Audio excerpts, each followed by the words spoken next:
हाय, hello, नमस्कार. मी अश्विनी. स्वागत आहे तुमचं व्हिडिओमध्ये. बरेच दिवस स्किन केअर वगैरे करून झाल्यानंतर आपण आज आपलं नॉर्मल रुटीन चालू करूया. सो आज सकाळीच आमच्या घरघंटी खराब झाली होती. सो ते रिपेअरिंगसाठी काही माणसं आली होती. ते सगळं काम आवरलं आणि दुपारी म्हटलं की थोडं जेवण वगैरे छान झोपूया. पण माझ्या एका मैत्रिणीचा बर्थडे होता आणि बाकीच्यांनी फोन केला की आपण तिला सरप्राईज देऊया. सो माझ्या झोपेची सगळी वाट लावली. झोपायचं होतं ते 5 मिनिटं पडलो आणि लगेच निघालो.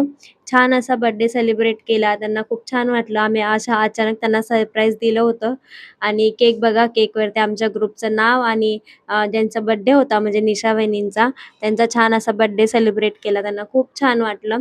आम्ही सगळ्यांनी एक छोटीशी पार्टी केली. छान खाल्लं-पिल्लं आणि निघालो. खूप छान वाटतं. अशा सगळ्या मैत्रिणींना कधीतरी असं सरप्राईज देऊन भेटलो. म्हणजे दर शनिवारी तर आम्ही भेटतच असतो, पण असं कधी सरप्राईज भेटलं की छान वाटलं. सो आमची अशी छोटीशी पार्टी वगैरे झालं, छोटंसं सेलिब्रेशन झालं आणि संध्याकाळी आणि मी आणि सोनल निघालो होतो छोट्याशा शॉपिंगसाठी. सो आम्ही शॉपिंग करतोय. तोपर्यंत तुम्ही व्लॉग एन्जॉय करा आणि भेटूया उद्याच्या व्लॉगमध्ये. तोपर्यंत बाय बाय.